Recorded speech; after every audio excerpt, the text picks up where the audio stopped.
السلام علیکم ورحمۃ اللہ وبرکاتہ۔ امید کرتی ہوں کہ آپ خیر و عافیت سے ہوں گے۔ آئیے جانیے کہ رسول اللہ صلی اللہ علیہ وآلہ وسلم نے اپنے الوداعی حج میں آخری خطبے میں کیا ارشاد فرمایا۔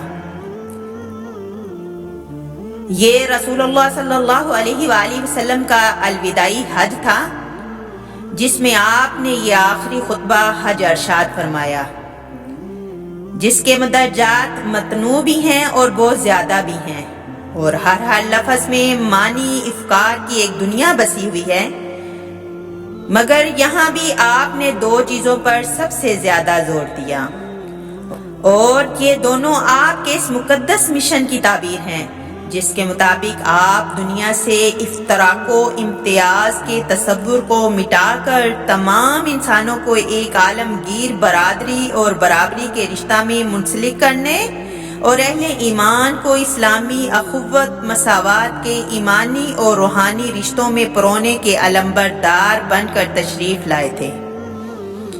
اپنی امت کے اس تاریخی اور عظیم الشان اجتماع میں بھی اپنی مقدس رسالت اور انسانیت ساز انسانیت دوست مشن کے ان دونوں پہلوؤں کو اجاگر کیا اور بتا دیا کہ واقعی آپ ہی وہ رسول عربی صلی اللہ علیہ وآلہ وسلم ہیں، جو آدمیت کا بول بالا کرنے کے لیے دنیا میں تشریف لائے تھے۔ آپ کی کاری ضرب محمدی اعلیٰ صاحب الصلاۃ والسلام نے رنگ و نسل اور حسب و نسب کے شیطانی غرور کے بتوں کو پاش پاش کر دیا، اور مرور ایام اور رفتار وقت کے ساتھ ساتھ یہ بت نامراد نابود ہو کر حرف غلط کی طرح مٹ گئے، اور روشن ضمیر انسان نے انہیں ٹھوکریں مار مار کر خاک میں ملا دیا۔ رسول اخوت مساوات نے اس خطبہ میں یہ بھی فرمایا کہ لوگوں سنو، تم سب کا خالق اور رب ایک ہی ہے، تمہارا باپ آدم بھی ایک ہے، جن کا خمیر خاک سے اٹھایا گیا تھا۔ یاد رکھو کہ کسی عربی کو کسی اجمی پر، کسی کالے کو کسی گورے پر، یا گورے کو کسی کالے پر کوئی ترجیح یا فضیلت حاصل نہیں۔ فضیلت کا معیار صرف ایک ہے، اور وہ تقوی اللہ یعنی حقوق اللہ اور حقوق العباد کی ادائیگی میں کمال ہے۔ اس لیے تم میں سب سے افضل اور برتر وہی ہے جو تقوی اللہ میں سب سے آگے ہے۔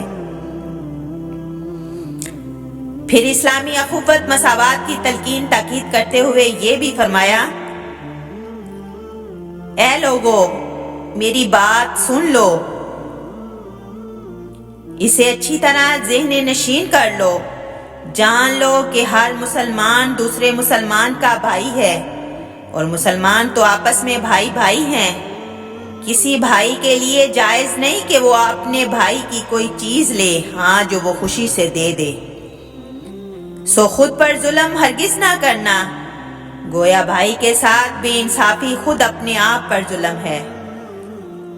اس خطبہ میں خواتین کے حقوق کا بطور خاص احساس دلایا، حالانکہ اوپر کی تمام باتوں میں مسلمان مردوں کے ساتھ ساتھ مسلمان عورتیں بھی شامل تھیں، مگر امت سے آخری ملاقات میں بھی صنف نازک کے حقوق کے متعلق بطور خاص تاکید فرمائی۔ فرمایا یعنی میں تمہیں خواتین سے متعلق خصوصی حسن سلوک کی تاکید کرتا ہوں، کیونکہ وہ تمہارے ساتھ اتنا وقت گزار کر حدیر عمر ہو چکی ہیں، اور اب وہ کہیں نیا گھر بھی نہیں بسا سکتی، اور اب ان کے اختیار میں بھی کچھ نہیں۔ سننے والوں نے آپ کا جو آخری جملہ یا آخری فرمان سنا وہ بھی زیر دست اور بے سہارا افراد معاشرہ کے متعلق تھا۔ ارشاد فرمایا گیا یعنی دو کمزور گروہوں کے متعلق اللہ تعالیٰ سے ڈرتے رہنا، اور وہ ہیں تمہاری عورتیں اور تمہارے زیر دست غلام اور ملازم۔ لیکن ہمارے رسول پاک صلی اللہ علیہ وآلہ وسلم کا آخری کارنامہ تو گویا معاشرتی اونچ نیچ اور رنگ و نسل کے دعووں پر آخری ضرب کاری تھی۔ امت کو اور انسانیت کو عملی طور پر دکھانا اور بتانا ضروری تھا کہ غلامی خود انسانوں کی ایجاد کردہ لعنت ہے۔ کوئی انسان بھی اپنے ماتھے پر غلامی کا داغ لے کر پیدا نہیں ہوتا۔ سب بچے ایک ہی حال میں پیدا ہوتے ہیں، کیا امیر، کیا غریب، اور کیا آقا اور کیا غلام۔ تو پھر یہ تفریق اور امتیاز کیوں؟